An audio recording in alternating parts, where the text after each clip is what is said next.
GST में क्या किया गया है? जीएसटी में यह कहा गया है कि जो आदमी धनवान है, मोटा मोटी बात करते हैं, जो आदमी धनवान है वो और धनवान हो जाए और देश की सारी गरीबी, जो देश की सारी गरीबी है, सारी समस्या है, टैक्स का जो सारा बोझ है ना, उसको इस देश की गरीब जनता अपने कंधे पे उठा ले। इनके लिए मैं तो कभी कभी सोचता हूं, एक तो इस मुल्क में सब लोगों को विस्पर इस्तेमाल करने का सौभाग्य नहीं है।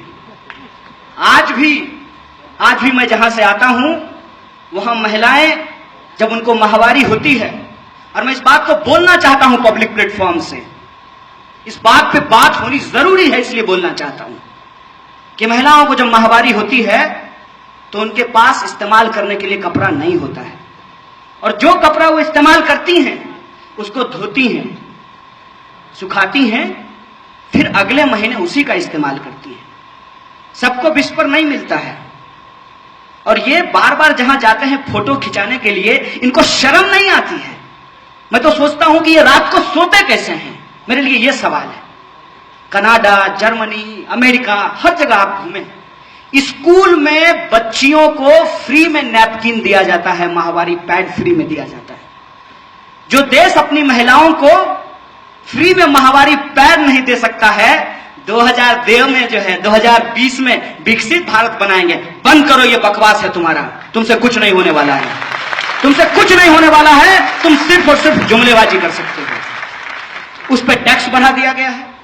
तमाम जो आपकी जरूरत की छोटी छोटी चीजें हैं, ब्लेड से लेकर के, रेजर से लेकर के, जूता से लेकर के कलम तक, हर चीज पे जीएसटी को बढ़ा दिया गया है। छोड़ किसको दिया गया है? आहा, अंबानी को, अदानी को, टाटा जी को। जय श्री राम, जय श्री राम। कितना बढ़िया है। इस पे आपको सवाल उठाना पड़ेगा, और ये जो ट्रैप है, ये जो डिजाइन है, उस पे एक एक चीज पे प्रश्न उठाना पड़ेगा। इनके एमपी आजकल, उनका भी बड़ा दर्द बसीर हाथ के लिए सीना फड़फड़ा रहा है। चाइल्ड ट्रैफिकिंग में पकड़े गए। हिंदी में बोले तो बच्चा चोर हैं ये लोग, बच्चा चोर, बच्चा चुरा करके बेचते हैं, यह है इनका धंधा। और ये जो पाकिस्तान जाने वाली बात है, उसमें तो हमने एक दिन से पूछा कि ध्रुव सक्सेना तुम्हारा, अब संदीप शर्मा तुम्हारा, गोडसे तुम्हारा, सावरकर तुम्हारा, और पाकिस्तान हम लोग चले जाएंगे। इस देश के अंदर पाकिस्तान को बनाने की बात करने वाला सबसे पहला व्यक्ति कौन था? मोदी जी को ये जरा टैग करके पूछिएगा, रिट्वीट करके। सावरकर के बहुत बड़े फैन हैं।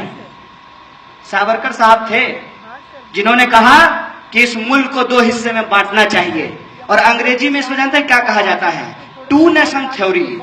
तो आजकल तो नया जनरेशन है ना मोदी जी का, मानिएगा कि गोलवलकर और सावरकर से आगे हैं भागवत जी, तो इनका आजकल मल्टी नेशन थ्योरी है।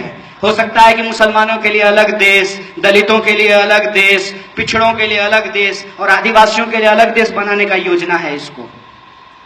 और जो इनका आजकल एक भारत श्रेष्ठ भारत, एक राष्ट्र एक टैक्स, उसके नाम पे जो भाई साहब जीएसटी का डंडा चला है।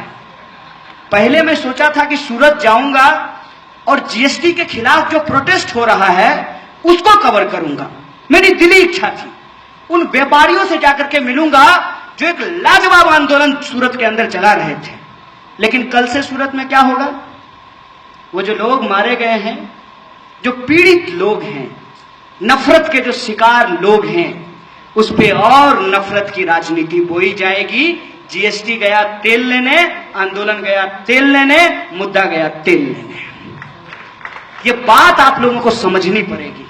ये एक डिजाइन है कि कभी भी आप एक मुद्दे पे बात नहीं कर सकते। कोई भी जीएसटी पे बोलने के लिए तैयार नहीं है। जीएसटी में क्या किया?